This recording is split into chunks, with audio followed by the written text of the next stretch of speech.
এই অসুস্থ অবস্থাতেই আমরা অনেক সময় আল্লাহ সুবহানাহু ওয়া তাআলাকে গালিগালাজ করি। অসুস্থতা, যে কোনো ধরনের অসুস্থতা, রোগকে আমরা গালিগালাজ করি, অথচ এটা বান্দার জন্য একটা নিয়ামত, যেটা বান্দার গুনাহ মাফ করার জন্য যথেষ্ট, বান্দার গুনাহ মাফের জন্য। আমরা মনে করি যে একটা মানুষ সুস্থ অবস্থায় মারা গেছে মানে যে ও ঝামেলা ছিল না, অসুস্থ হয়নি, বিছানায় পড়েনি, চলে গেছে, কারো কোনো কষ্ট হয়নি, আল্লাহর মাল আল্লাহ নিয়ে নিয়েছে। এটা আমরা মনে করি না অনেকে? রাসূল সাল্লাল্লাহু আলাইহি ওয়াসাল্লাম বিরোধিতা করেছেন। তিনি বিরোধিতা করেছেন, আরে বলো কি তুমি, ওই লোকটা যদি অসুস্থ হতো, এর মাধ্যমে আল্লাহ সুবহানাহু ওয়া তাআলা তার গুনাহকে ক্ষমা করে দিতেন। তাহলে আপনি খুশি হচ্ছেন, কিন্তু ওই লোকটার অসুস্থতার মাধ্যমে গুনাহ মাফ হতো, আর আপনি সুস্থ অবস্থায় চলে যাওয়াতে আপনি খুশি হলেন, তাহলে আপনি তার উপকার করলেন? আপনি তার জন্য দোয়া করেন, আমি বলছি না যে তার অসুস্থতা কামনা করেন, কিন্তু এই যে কথাটুকু আপনি বলছেন, এই কথা থেকে ফিরে আসতে হবে, এই কথা থেকে ফিরে আসতে হবে। অসুস্থতার ক্ষেত্রে বিশুদ্ধ আকীদা আপনাকে আমাকে রাখতে হবে। রাসূল সাল্লাল্লাহু আলাইহি ওয়াসাল্লাম বলেন, মা আনজালাল্লাহু দাআন ইল্লা আনজালাল্লাহু দাওয়ান। আল্লাহ সুবহানাহু ওয়া তাআলা পৃথিবীতে এমন কোন রোগ সৃষ্টি করেননি যেই রোগের তিনি ঔষধ নাযিল করেননি, এমন কোন রোগই আল্লাহ সৃষ্টি করেননি। তা আমরা যে জানি যে ক্যান্সারের কোনো অ্যানসার নাই, ক্যান্সারের কোনো চিকিৎসা নাই, তো চিকিৎসা নাই মানে ডাক্তার বিজ্ঞানী তারা বের করতে পারেনি, এটা তাদের ব্যর্থতা, কিন্তু আল্লাহ নাজিল করেছেনই করেছেন,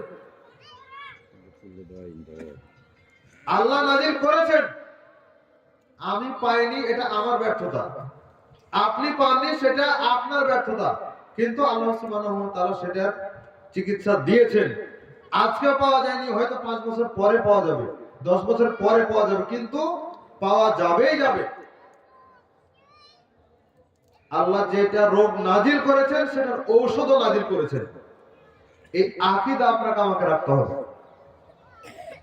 দ্বিতীয় কথা হচ্ছে, সারা পৃথিবীর যত চিকিৎসক, যত বিজ্ঞানী, যত ডাক্তার রয়েছে, সবার প্রতি আল্লাহ সুবহানাহু ওয়া তাআলা এটা একটা চ্যালেঞ্জ, এটা একটা চ্যালেঞ্জ যে তুমি পাওনি কিন্তু আল্লাহ দিয়েছেন, তুমি পাওনি এটা তোমার ব্যর্থতা, কিন্তু তোমার সময়েই কেউ না কেউ তো পাচ্ছে। সবাই যে পেয়ে যাবে এমনটা নয়, কেউ পাবে আর তারটা নিয়েই কাউকে চালাতে হবে।